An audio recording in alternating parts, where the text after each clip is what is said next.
Good morning students.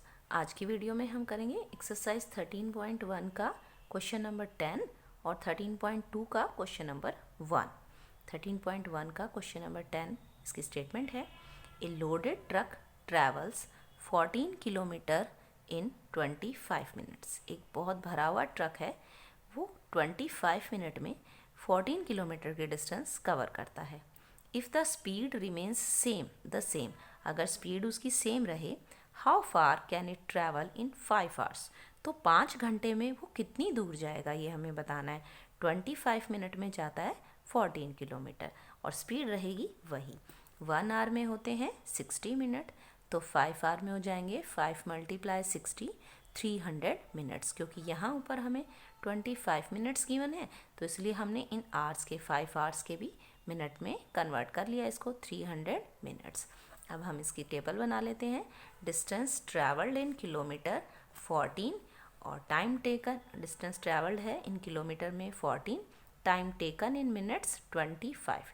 25 minute में distance travel होती है 14, तो 300 मिनट्स, ये जो 5 आवर्स के हमने 300 मिनट्स बनाए हैं, इसमें कितने डिस्टेंस कवर होगी ये कैलकुलेट करना है। कम डिस्टेंस कम टाइम होगा तो डिस्टेंस कम, ज़्यादा टाइम होगा तो टाइम डिस्टेंस ज़्यादा कवर हो जाएगी। x1/y1 is equal to x2/y2। Direct proportion का फॉर्मूला हमने अप्लाई कर लिया। x1 की वैल्यू है 14, y1 की 25। 14/25। x2 की वैल्यू कैलकुलेट करनी है, y2 है 300। 14, अब ये x2 की वैल्यू निकालनी है, ये 300 इधर डिवाइड है, इस तरफ जाकर मल्टीप्लाई हो जाएगा। 14 × 300 अपॉन में 25, इनको हम 25 से ही हमने डिवाइड कर दिया। 25 1 ज़ा 25, 30 में से 25 माइनस करेंगे 5 बचेगा, 50 हो गया।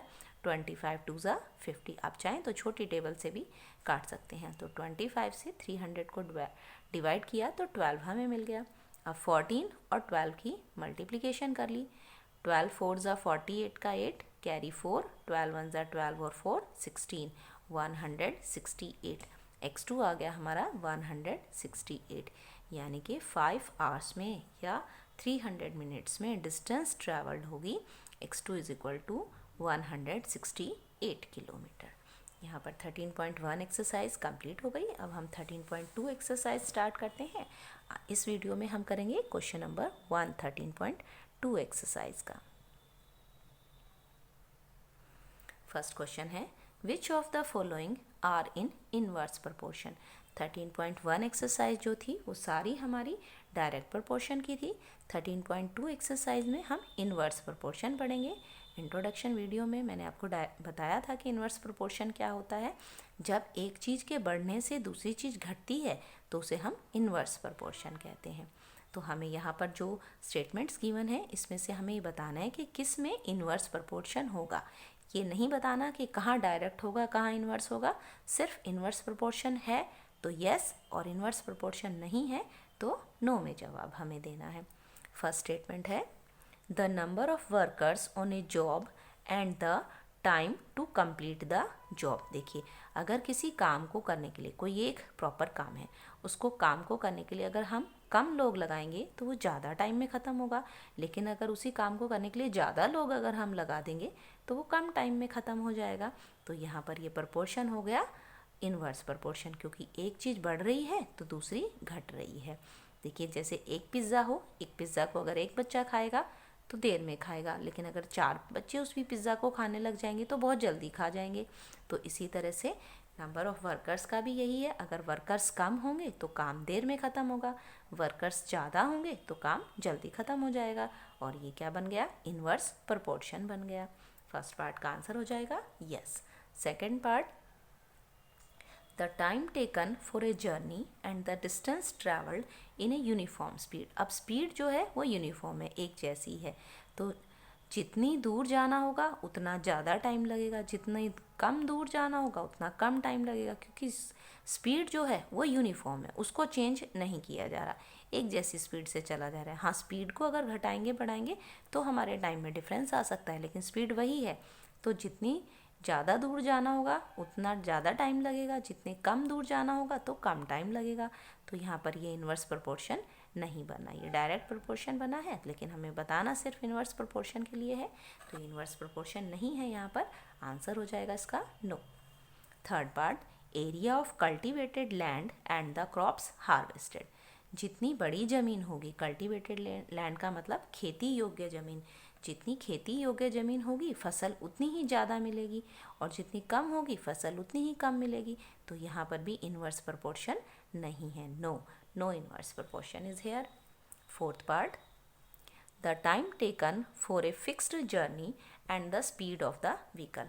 अगर हमें फिक्स्ड जर्नी है हमारे पास, जैसे मान लीजिए हमें एक प्लेस से दूसरी प्लेस जाना है, दिल्ली से मुंबई अगर आपको जाना है, आपकी जो डिस्टेंस है वो फिक्स है, फिक्स जर्नी है। टाइम टेकन और जो स्पीड है उनमें क्या डिफरेंस होगा?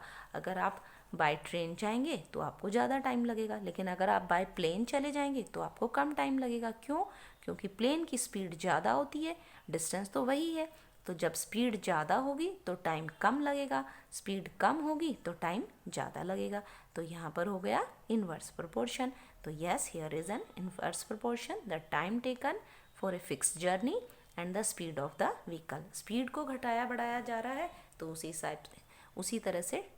हिसाब से टाइम भी ज़्यादा और कम हो जाएगा, और जर्नी हमारी, डिस्टेंस हमारी फिक्स है। Fifth part, the population of a country and the area of land पर पर्सन। किसी कंट्री की पॉपुलेशन मतलब वहाँ पर कितने लोग रहते हैं, और एरिया ऑफ लैंड पर पर्सन मतलब अगर एरिया को हम पर्सन से, पॉपुलेशन से डिवाइड कर दें, तो जो रेशो हमारे पास आएगा कि एक आदमी को रहने के लिए किसी कंट्री में कितनी जगह मिल रही है, उनमें क्या रिलेशन होगा। तो ये भी एक इन्वर्स प्रोपोर्शन बनाएगा, क्योंकि अगर ज़्यादा लोग रहेंगे, किसी कंट्री की पॉपुलेशन ज़्यादा होगी तो लोगों को कम जगह मिलेगी, और अगर कम पॉपुलेशन होगी तो लोगों को ज़्यादा जगह मिलेगी। जैसे अगर एक रूम में सिर्फ 5 स्टूडेंट हों, 5 हों तो वो बहुत दूर दूर आराम से खड़े हो सकते हैं, लेकिन अगर एक रूम में 100 स्टूडेंट्स हो जाएं तो उनको खड़े होने के लिए बहुत ही कम जगह मिलेगी। तो इसलिए यहाँ पर हो गया इन्वर्स प्रोपोर्शन, क्योंकि लैंड जो है उसको तो घटाया बढ़ाया नहीं जा सकता, वो तो फिक्स होगी, लेकिन अगर पॉपुलेशन बढ़ जाएगी तो लैंड पर पर्सन कम हो जाएगी, एक व्यक्ति को कम जगह मिलेगी रहने के लिए, और अगर पॉपुलेशन कम होगी तो एक व्यक्ति को रहने के लिए ज़्यादा जगह मिल जाएगी।